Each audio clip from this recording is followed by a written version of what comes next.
부산 지역 경제가 어려운 가운데 코로나19까지 겹친 전례 없는 위기가 이어지고 있습니다. 이런 상황 속에서 보궐선거로 당선된 박형준 시장과 1년간 협력하면서 시정 안정과 부산의 발전을 동시에 이뤄야 하는 과제를 부여받은 사람이 있습니다. 바로 신상의 부산시의회 의장입니다. 김윤정 기자입니다. 부산시의회 신상의 의장님 만나 뵙도록 하겠습니다. 의장님 안녕하세요. 네, 반갑습니다. 네, 올해 부산시 추경 예산안이 이례적으로 1조 원이 넘었다고 합니다. 그 추경안 심사 남겨놓고 있는데요. 또 박형준 부산시장의 공약 사업도 많이 포함된 걸로 알고 있습니다. 야당 시장 또 여당 시의장의 구도 속에 예산안 심사 어떻게 진행될지 시민들도 참 궁금해하고 있습니다. 이번에 추경안 심사의 방향은 좀 어떠신지 말씀을 좀 부탁드리겠습니다. 예, 야당 시장, 여당 시의회 구도라고 해서 크게 달라질 건 없다라고 생각합니다. 원론적 이야기지만은 시민 행복, 부산 발전을 위한 데는 여야가 있을 수가 없죠. 제일 중요한 것은 당면한 이제 코로나 대응, 그리고 포스트 코로나 이후 부산 경제 활성화를 위한 그런 점에 대해서 어떻게 예산이 잘 편성되어 있는지 꼼꼼히 따져볼 그런 생각입니다. 불효불급한 예산이 있는지 없는지 더 살펴볼 것이고요. 또 시급성과 실현 가능성 이런 측면을 좀 높이 볼 겁니다. 아울러 우리 시의회는 이제 집행부에 강도 높은 재정 혁신 노력을 주문하고 있습니다. 이번 정례에서 건전 재정의 틀이 짜질 수 있도록 최대한 노력하겠습니다.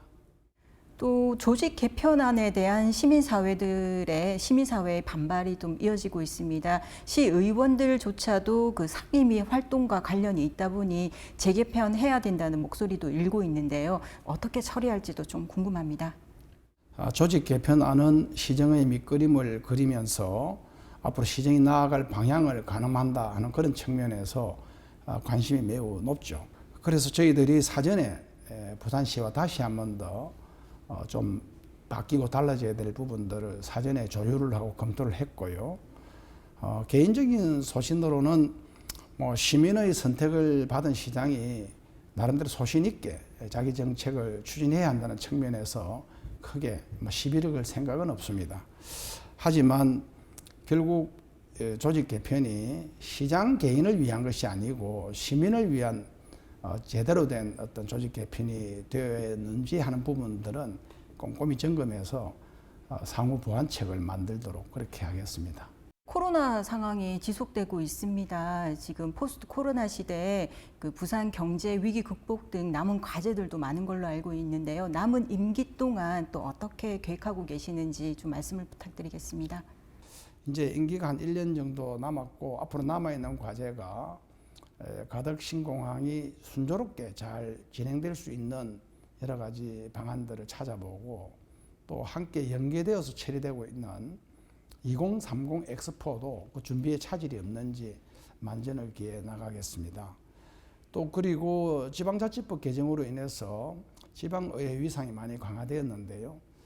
내년도에 시작되는 지방의회 인사권 독립을 비롯해서 불경광역경제연합 즉 메가시티 사업에 대해서도 관심을 갖고 노력할 생각입니다.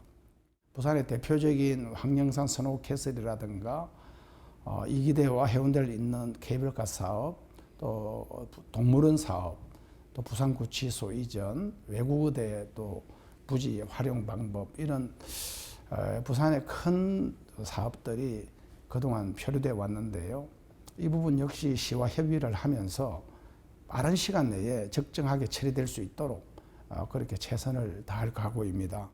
올해 지방자치 30주년을 맞았습니다. 풀뿌리 지방자치라고 강조는 하고 있지만 그 사실상 주민 참여를 이끌기에는 좀 역부족이지 않나 하고 생각이 되는데요. 시의회 측에서 지방자치 실현을 위한 역할도 중요할 걸로 생각됩니다. 어떤 역할을 하실지 좀 한 말씀 부탁드릴게요.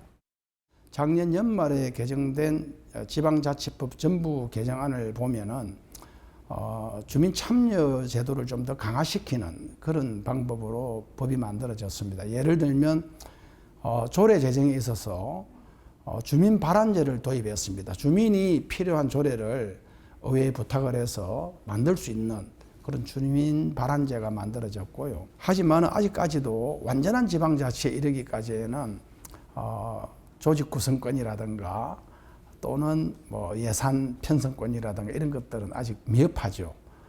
부족한 부분들은 앞으로 잘 또 연구하고 토의를 거치면서 보완해 나가도록 그렇게 하겠습니다. 마지막으로 시민들에게 한 말씀 부탁드릴게요. 이제 부산은 지금 미래로 가느냐 또 과거로 뒷걸음치느냐는 분수령에 와 있다고 생각합니다. 지금 우리가 어떻게 하느냐에 따라 우리의 미래는 달라질 것입니다.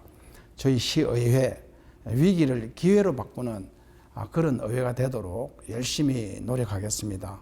언제나처럼 시민 여러분과 함께 하겠다는 말씀을 드리고 여러분의 큰 지지와 성원을 부탁드립니다. 감사합니다. 네, 앞으로 많은 역할 해주시길 기대하면서 이렇게 바쁜 시간 인터뷰 응해주셔서 너무 감사드립니다. 고맙습니다. 네, 고맙습니다.